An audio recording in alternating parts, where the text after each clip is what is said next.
At Thanksgiving, my uncle blocked the door and said I wasn't family. I walked away, cut off $61,500 in secret payments, and their world collapsed. My family valued my money more than they ever did me. So I cut them off, established my own life, and maintained my distance. But those people were not done. Definitely not. Before everything burst, let me take you back to the beginning. My name is Evan Cole. I'm 31 years old and have been working in industrial rope access for the past 7 years, hanging from skyscrapers, turbines, and bridges to perform inspections and repairs that most people will never see. Heights do not concern me. Up there, things are easy: gear, gravity, and consequence. My family is the opposite. A mother rewrites history in real time. Allison, a sister, is a professional victim. Uncle Rick is part politician, part loan shark. Cousin Daniel, always impartial, yet nevertheless making you the problem. Holidays with them feel like a show that no one asked for. I'm the one people ignore until they need something. The guy who is ignored in group chat but then calls at daybreak to move a couch or jump a battery. They had no idea that I had been discreetly paying for their lives for the previous 6 years. Mom's car, Rick's property insurance, Allison's rent when she couldn't find work, and all repairs and utilities. Only this once. Emergencies that never ended. I kept a ledger not to use it as a weapon, but because documentation is how you stay alive at my profession. In total, around $61,500 was pumped into people who viewed me as background noise. The only one who saw it clearly was Maya Bennett. We'd been together 2 years. She worked at a bakery 4 blocks from my apartment. I met her one night as she was closing up and I was transporting equipment from a job. We started talking and kept talking. She had a knack of breaking through without making you feel cornered, simply being honest, direct, and genuine. She had met my family twice. Both times they treated her as if she were furniture. I talked over her and asked her questions about my life as if she weren't sitting right there. Allison commented the second time that it must be good to be able to care for someone. Maya did not flinch. She just squeezed my hand beneath the table. On the way home, she plainly stated, "They don't see you as family. They see you as a wallet." I didn't dispute since she was correct. Last Thanksgiving the group chat ran nonstop for several weeks. I offered to bring my smoked brisket, which everyone devoured last time. Nobody replied. Plans simply rolled over my message as if I had written a blank text. Maya noticed. "Are you sure you want to go?" "My cousin Lucas will be there," I said. "He's solid. Then we'll head for Lucas." She baked a pumpkin pie from scratch. I loaded the brisket into my pickup. We drove 50 minutes to Uncle Rick's residence. Same suburb, same cookie-cutter homes, and the same inflatable turkey. Rick treats it as a landmark. His driveway was filled because there is always a hierarchy. His truck is in the garage, and Mom's sedan is in the prime position. Allison is next to her. Everyone else figured it out. Walking up with the brisket and pie. I could see them through the front windows. Mom, Aunt Emily, Allison, Rick, Noah, and several more were laughing and performing. Rick stood in the middle of the narrative, drink in hand, as if he owned the room. I wasn't expecting confetti, but what followed wasn't just cold. It was intended. I reached for the door, which opened about 6 inches. Uncle Rick filled the void like a bouncer at a bar that had recently been closed down for health violations. He didn't grin or nod, but stood there with a smug little twist in his mouth and said, "You're not family anymore, Evan, and she needs to leave too." I really laughed briefly, perplexed, because this had to be a horrible joke, right? He did not move. "I am serious. You showing up creates difficulties. Both of you need to leave." Behind him my mother appeared, holding a wine glass. She stared at Maya first, then at me. She said, "This is only for family," coldly and flatly, as if she had prepared it. Allison appeared next to her and smiled at Maya. "She is just here because you are the one who pays for everything." I looked beyond them and into the dining room. The table was arranged. Good plates, cloth napkins, and a fall-themed centerpiece with faux foliage. And there, in the area where my name card had been since I was 13, was a guy I'd only met twice. "Allison has a boyfriend." He looked up, noticed us standing there, raised his glass and smirked. My mother handed him the plate with my name on it. They clinked glasses and giggled. My seat was filled before we crossed the threshold. For approximately 6 seconds I considered pushing past Rick and sitting down, forcing them to physically remove us. Then I felt Maya's hand slipping into mine. Calm and steady. I looked at Rick, my mom and Allison. Understood. I squeezed Maya's hand and laid the brisket on the porch.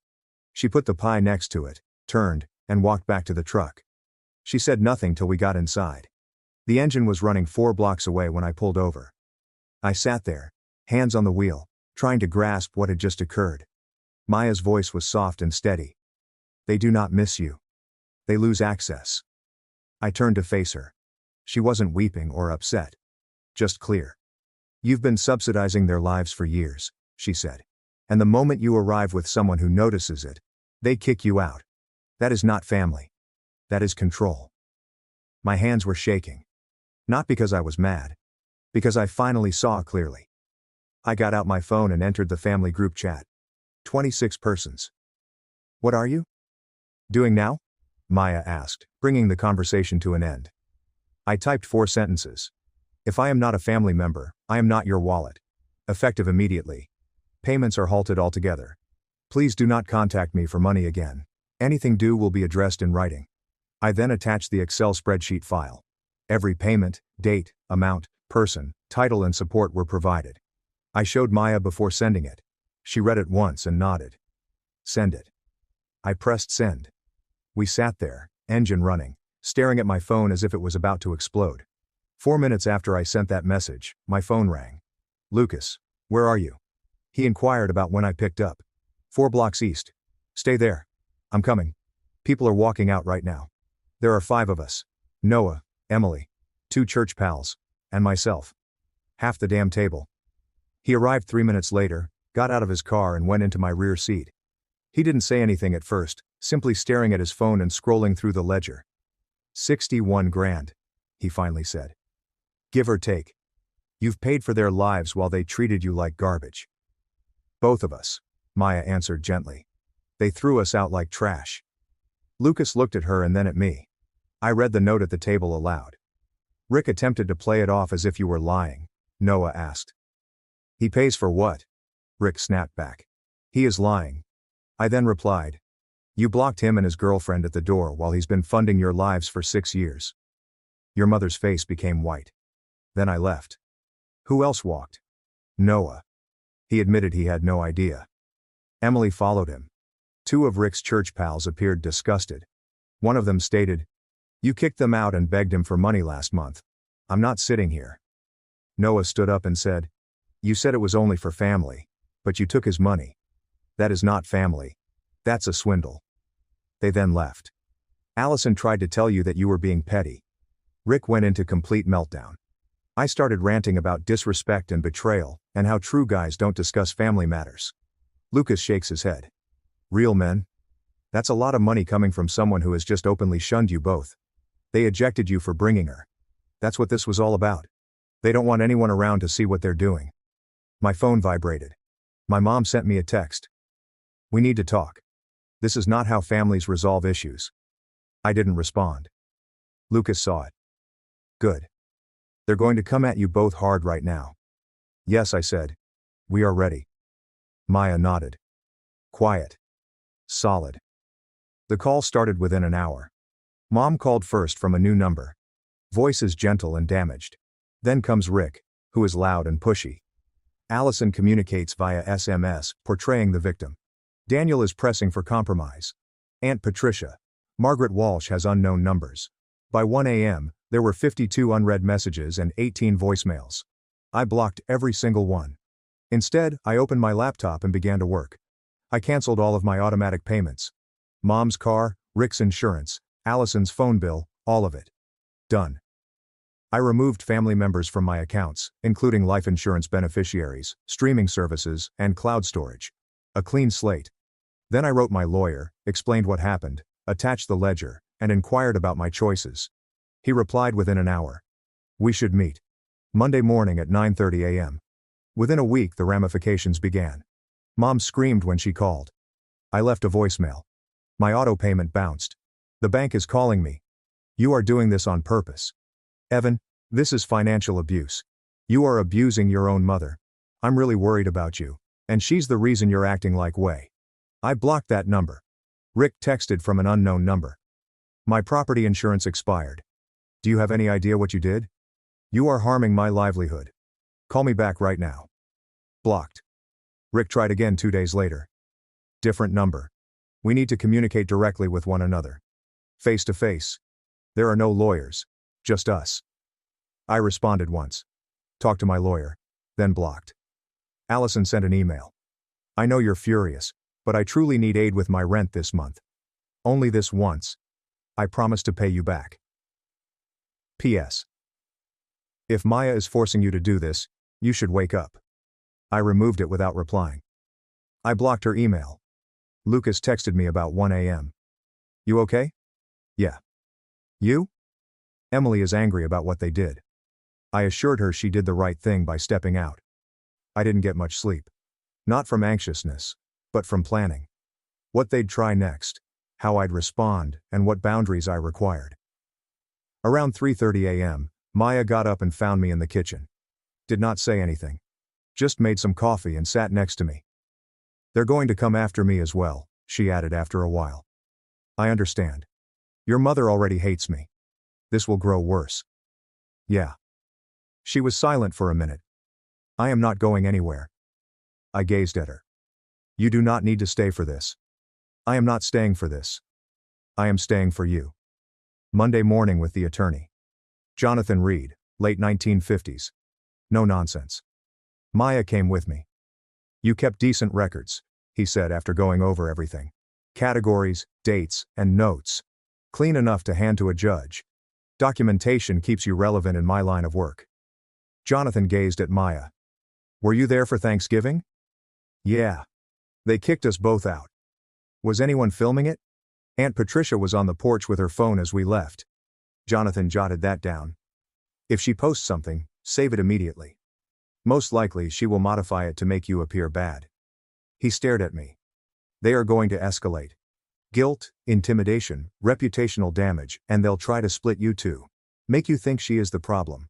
She is not the problem. I know, but they'll try anyhow. Document everything. All contact must be in writing.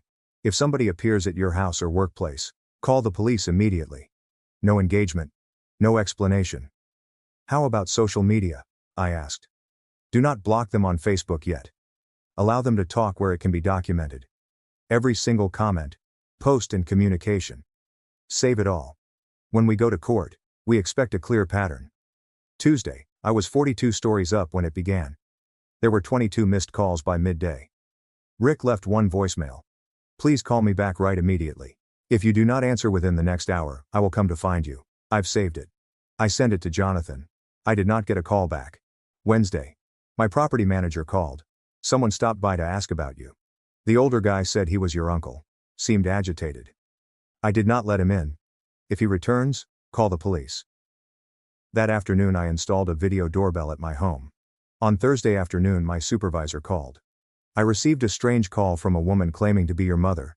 She said she was concerned about you since you had been acting erratic. I told her I couldn't discuss workers and hung up. But you should know. They are attempting to undermine my job. Keep an eye out. We received a call from a client who wanted to reschedule since they had heard you were dealing with personal problems. It cost us 1 day of work. I shut it down and informed them that it was bogus, but things are becoming messy. Then Maya called in a tense voice. Patricia showed up to the bakery. She's outdoors, filming. Keeps peering through the window. A customer just asked if everything was well.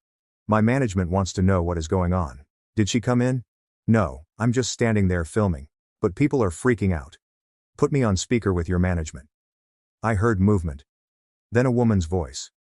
This is Karen. Hello Karen. I am Evan. The woman outside is my aunt. She has been bothering us for weeks. We've got a lawyer involved. If she refuses to go, you have every right to contact the police for trespassing. I get it. Thanks. Maya came back on. She is still out there. Let Karen handle it. 5 minutes later, Maya texted. The manager stepped outside and warned her to leave or she'd call the police.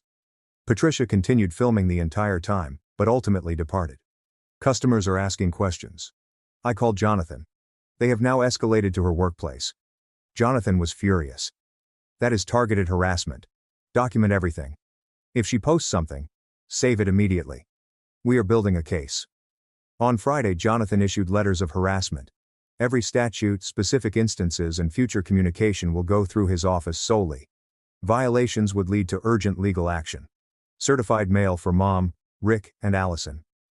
On Saturday, Mom called Jonathan's office. I left a voicemail. This is ridiculous. We are his family. We have the right to talk to him. That woman has influence over him. She's turning him against us. All we want is for him to apologize and repair the situation. Jonathan's email response. All communications with this office must be in writing. On Sunday morning, Rick arrived at my building. I watched through my doorbell camera. The building manager stopped him. They argued. He attempted the I am family card. She was not having it. He waited outside for 25 minutes, pacing and staring up. Finally they left. I've saved everything. Screenshots, timestamps, and footage. Jonathan received a copy. Then Maya received an SMS from an unknown number. Hello Maya. This is Margaret Walsh, a friend of Evan's mother. I'm concerned about Evan. I understand how much you care about him, but new partnerships may sometimes separate people from their families. I'm afraid that he's making decisions based on emotions rather than logic.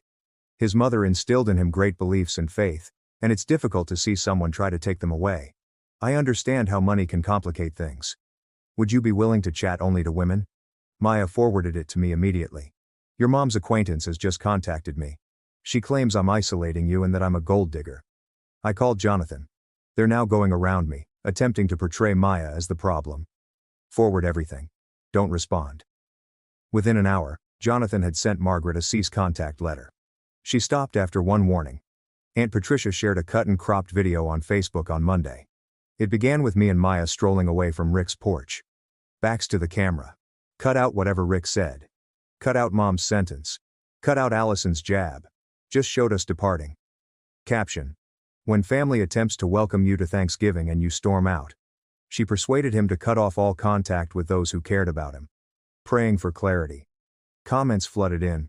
Most were sympathetic to Patricia, but one stuck out. A name I could not recognize. Why is the audio cut just as Rick begins talking? What exactly did he say to them?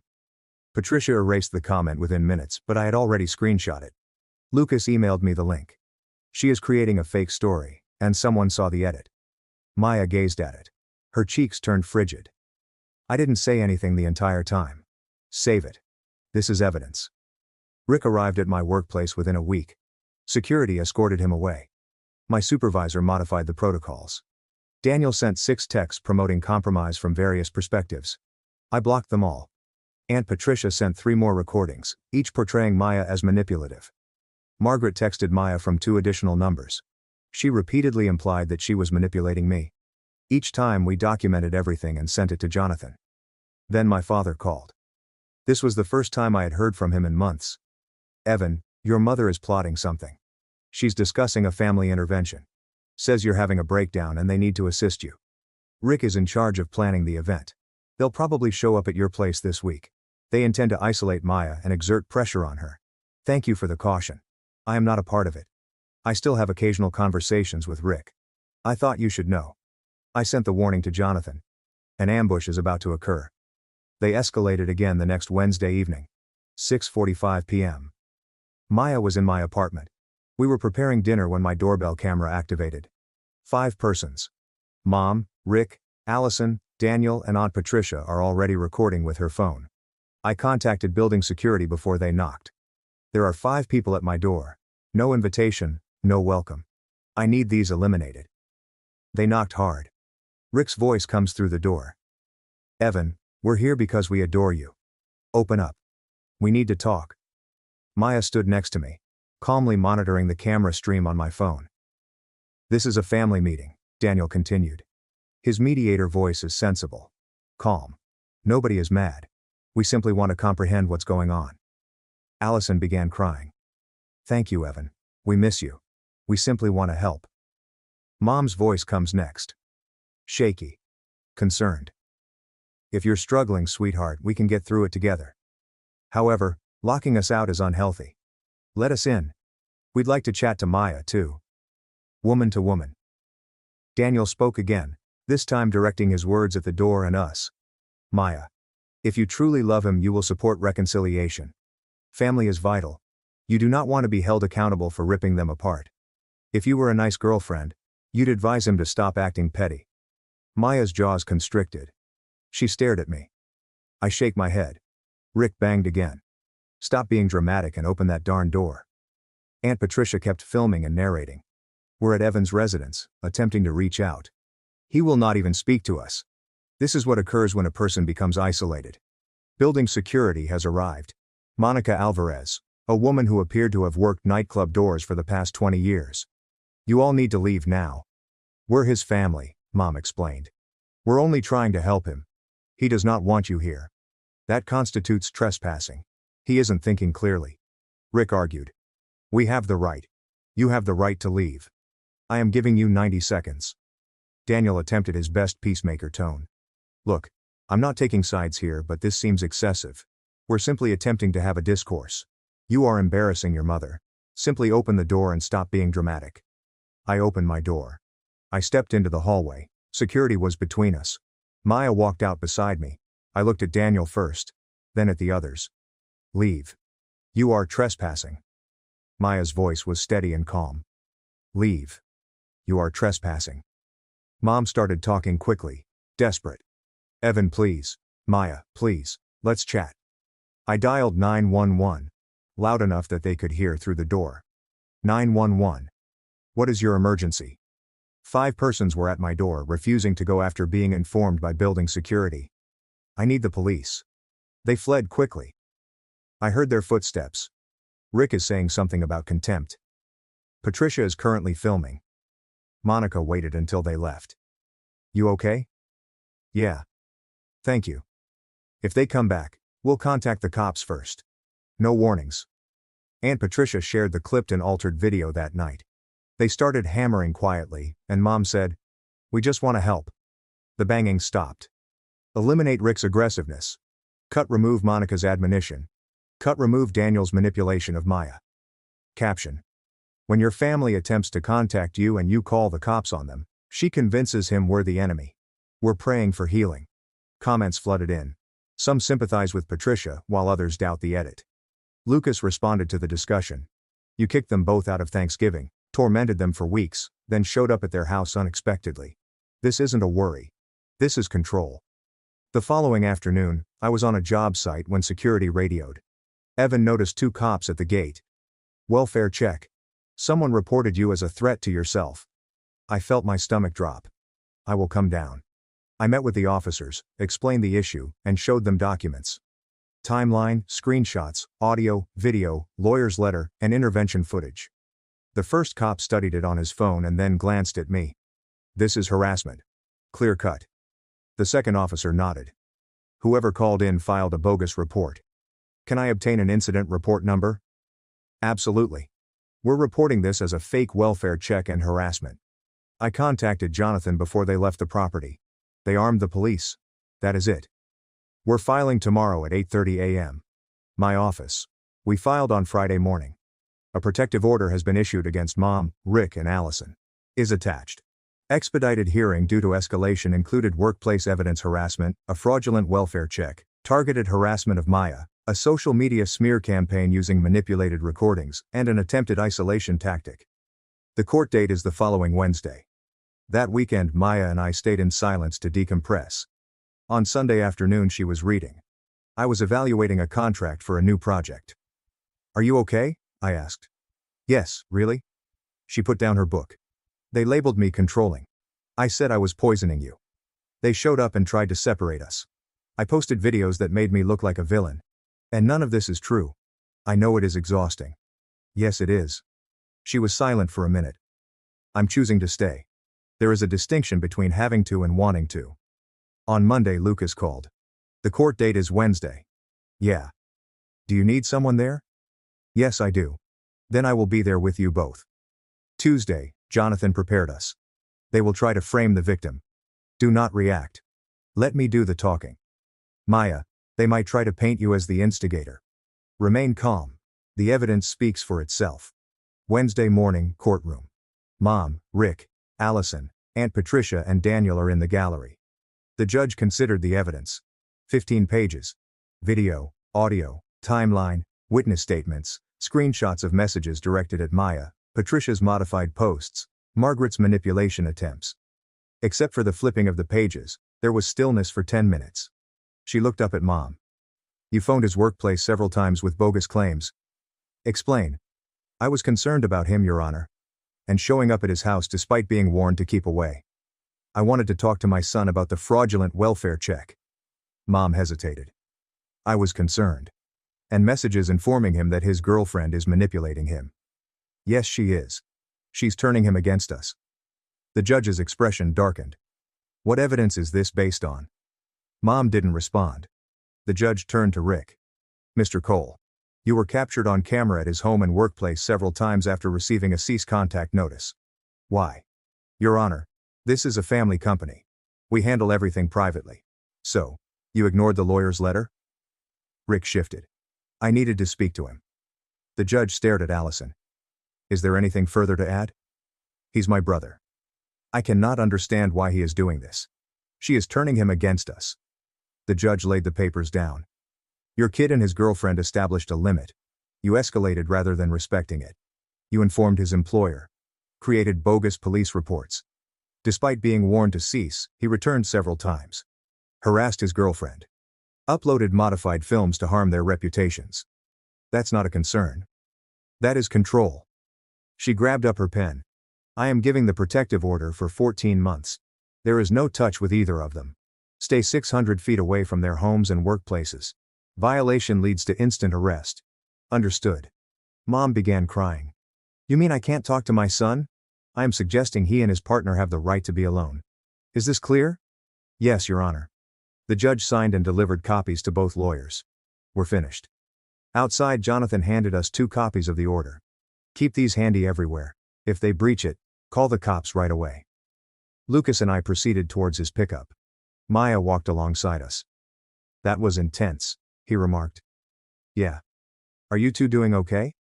Maya nodded. We're okay. Good. Now you're creating a life without them. Uncle Rick breached the protection order 4 days after it was issued. Saturday a.m. grocery store. Produce section. I was alone. Maya was at work. I heard footsteps behind me. Evan. I turned. Rick. 12 feet distant. Red face and clenched hands. I did not speak. I just pulled out my phone. Called 911. What are you doing now? He asked. 911. What is your emergency? I am at Brookfield Grocery on Hampton. A man having a protective order against him approached me. I need the police. Rick became pale. You have got to be kidding. Stay on the line, the operator instructed. Officers are on their way. I walked towards the front. Rick followed. Sir, keep away from me, I exclaimed forcefully. You have a protection order. You are breaching it. Customers stared. Rick understood his error. Began backing up. I wasn't trying. This is ridiculous. Police arrived. 4 minutes. I showed them the order. I showed them Rick. Mr. Cole, you were advised not to approach him, right? Yes. But witnesses claim you followed him and made contact. That is a violation. The cop took out handcuffs. Turn around. They arrested him right there. Cuffs, rights, and shoppers recording with their phones. I delivered my statement, received the report number and drove home. When I returned, Maya was already at my apartment. Lucas texted me. Rick was arrested. Okay. Good. She hugged me. You okay? Yeah. You? I am fine. I'm delighted you're safe. Jonathan called that afternoon. I heard about the arrest. Good job remaining calm. What will happen now? He will get a hearing. Probably a fine. Perhaps jail time. More importantly, it's recorded. I'll file a request to extend the protection order. That night we had takeout. I watched a movie. We didn't discuss about the family. They just existed together. Quiet. Normal. Rick's violation triggered an 8-month extension of the protective order. A month later, Maya received another text from Margaret. Different number. I know you do not want to hear that, but Evan's mother is devastated. Family is precious. Sometimes love entails persuading others to forgive. Maya sent it to Jonathan without reacting. Jonathan sent Margaret a letter requesting that she end contact. She paused. The following try went through the bank. Credit monitoring warning. Someone attempted to add an authorized user to my credit card. The verification failed. Denied. I phoned the bank. Asked for more information. They confirmed that the effort was not from me. Metadata, phone number, branch location, and a timestamp were provided. The number was traced back to Allison's area code. It could be a coincidence, yet it fits the pattern. I froze my credit. I forwarded everything to Jonathan. They attempted fraud, I said. Area code is not proof, but it does support the pattern. Make sure you document it. We'll add it to the file. Thanksgiving came around. It's been 14 months since the door. Lucas hosted a small gathering. Emily and Noah, pals on both sides. No one addressed the missing family. We ate, joked, and played cards till 1 a.m. Best Thanksgiving I've ever had. Following that, life became quieter. Not boring, simply stable. I worked, came home, spent time with Maya, had drinks with Lucas, and established a pattern that did not entail watching every doorway for ambush discussions. 8 months into the protection order, I noticed something. I was pleased. Actually happy. We're not waiting for the other shoe to drop. I'm not managing other people's emotions, or funding other people's lives. I'm simply living mine. One night, Maya and I were sitting on the couch. She had her feet tucked under her while reading. I was evaluating a contract for a new project. Do they ever attempt to reach out? She asked suddenly. Not directly. The order remains in place. However, Daniel attempted several times indirectly via Lucas. Lucas closed it down. Do you miss them? No. She stared at me. Not even a little. I miss the concept of them. The version I imagined they could be. But not the genuine ones. They showed me who they were. I'm done pretending differently. She nodded, returned to her book, then leaned over and squeezed my hand once, 18 months after the protective order was issued. It has expired. Jonathan called me a week prior. It is slated to expire next Friday. Do you wish to file for an extension? Were there any infractions since Rick's arrest? No. Then, let it expire. Are you sure? Once it's gone, they can lawfully contact you again. They can try. I'll just block them. I don't need a court order to defend myself anymore. I've established my own boundaries now. The order has expired. For months nothing happened. No calls, no texts, and no unexpected visits. Around the same moment my father called me. I had my first genuine talk with him in over 2.5 years. The intervention warning did not count. Hello, Evan? Hey. Silence. Then I apologize for everything. For not stepping up. For allowing her to control things. For not protecting you when you needed it. And for failing to safeguard Maya. I appreciate it. I've been going to therapy. Trying to figure out why I let things go so terrible. Have you figured it out? Yeah. I was terrified of her. Of fighting. And of losing my family. So I selected the road of least resistance. Which meant you were crushed. I did not say anything. I am not asking for your forgiveness. I simply wanted to let you know I see it now. Okay. One more thing.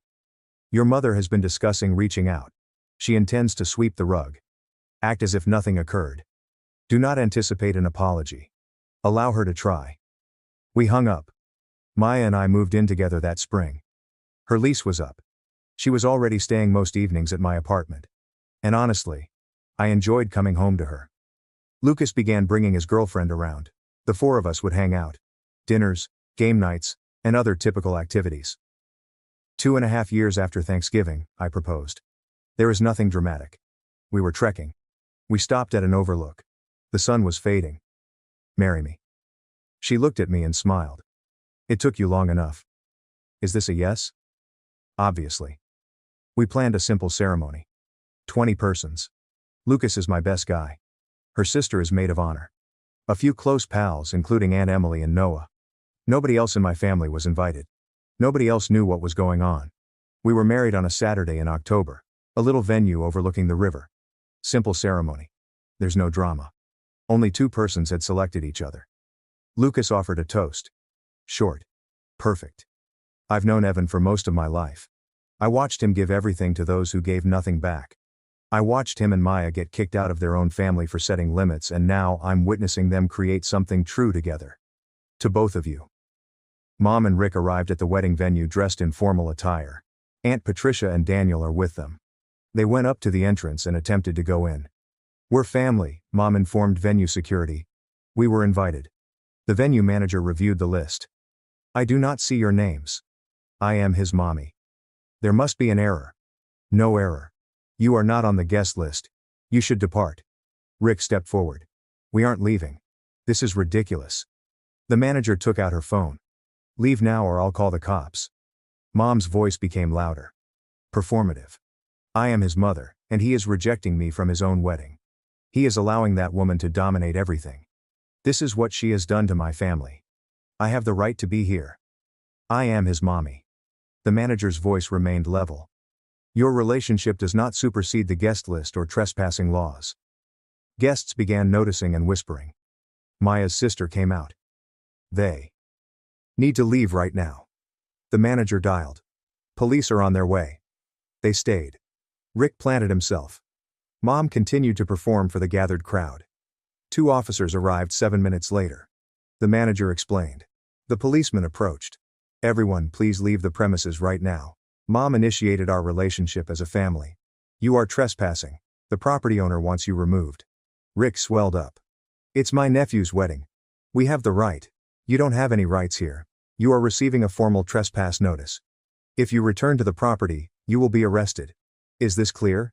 The first officer took out his notebook. I need all of your IDs. This is on record. They issued out licenses. The officer recorded names, dates of birth, and residences, making it official. You have now formally trespassed on this property. Any return will lead to immediate arrest. Understood. The second cop stared squarely at Rick. You have been warned. Next time, cuffs come first. There is no discussion. They eventually left. Mom is crying. Rick uttered threats. Patricia filmed the entire trip to the parking lot. Inside, Lucas drew us both apart. They attempted to crash. Yes, I said. I got trespassed. Officers took down their information. Lucas stared at Maya and then at me. They threw you out of Thanksgiving dinner, then attempted to force their way into your wedding. That is who they are. Maya nodded. That is who they are. We cut the cake, took photos, danced, then departed early for home because neither of us wanted to be anywhere else. That night Maya shared one photo. We're just happy. Caption, I married my best friend today. Within an hour my mother stated, I can't believe I wasn't invited to my own son's wedding. Aunt Patricia added, family should be present at weddings. She has utterly ostracized him. Some people prefer resentment to forgiveness. Daniel commented, pretty classless, man. But whatever lets you sleep at night is pulling the family apart. Lucas replied to the entire thread. They physically barred Evan and Maya from celebrating Thanksgiving, despite the fact that he had been financing their life for years. They harassed them both, pursued them, violated a protective order, and attempted to disrupt their wedding today. Police formally trespassed them. This is not alienation. This is a consequence. The thread fell silent after that. I replied to Daniel with a single sentence. Stop attacking me. Then I blocked him. The next morning I awoke to a missed call. A new number. My mom. Maya was still sleeping. I played the voicemail at a low volume. Evan, this is your mom. I saw the photographs. Do you have any concept how embarrassing this is? After everything I have done for you. This is how you treat me. And that woman has transformed you into someone I don't even recognize. This is cruel. You should call me back and explain yourself. I removed it. I blocked the number. Went back to bed. Allison sent an email 3 months after their wedding. Subject: I apologize, Evan. I had been thinking about what happened. About the ledger. About Thanksgiving. Regarding what we stated to Maya. I hadn't realized how horrible things were for you. I did not see it. Mom made it appear that you were being tough, and I believed her because it was easier. But when you went, things worsened. She turned against me. She began using me in the same way she used you, and I finally understood. I am not asking for your forgiveness. I simply want you to know that I see it now. And I apologize. I saw your wedding pictures. She looks like she makes you happy. I'm happy. I reread it 3 times. I showed it to Maya. What are your thoughts? She asked. Perhaps she means it. But words are simple. I will believe it when I see it in action. So, what will you do? Nothing. If she is sincere, she will prove it without my response. I did not respond. Allison followed up 3.5 months later with another email. She'd moved out, stopped communicating with Rick, begun therapy, and attached a snapshot of her new place. I am not asking for anything. I just wanted you to know I was trying. I replied this time. 1 line. Good. Keep going. 8 months later she mailed a check. $3,500. A note is included. I realize this doesn't solve anything, but it's a start. I deposited it. I sent her a text. Received. Thank you. She simply said, "You're welcome." No expectations, no guilt, simply gradual progress. Maya and I purchased a home approximately 14 months after our wedding. Small, with 3 bedrooms and a yard large enough to accommodate a dog. We had been discussing getting a peaceful neighborhood. We hosted a housewarming celebration. Lucas, Noah, Aunt Emily, co-workers and customers from Maya's bakery. We cooked, played yard games, and watched the sunset from our back deck. Mom, Rick and Allison knew nothing about the house. Nobody asked. Nobody tried to show up, which felt appropriate. Late that night after everyone had left, Maya and I sat on the back porch. She rested her head on my shoulder. "Are you happy?" she inquired. "Yeah." "You very?" My phone vibrated. Facebook message request. I almost disregarded it, but something drew my attention. It was from my father. I saw the house photos Lucas uploaded. "Looks nice. I am so delighted for you both." That was it. There are no demands or guilt. Only acknowledgement. I showed it to Maya. "Are you going to respond?" she asked. "Perhaps eventually." No rush. I placed my phone down and pulled her in closer. 5 years after being stopped at that door, I'd constructed a life I didn't need to flee from. A wife saw me. Friends who showed up. Work was something I was good at. Peace was not something I had to struggle for. Up above, you must trust your equipment or risk death. I finally obtained better gear. Maya rose up, holding out her hand. I took it. We walked back inside together. I locked the door behind us.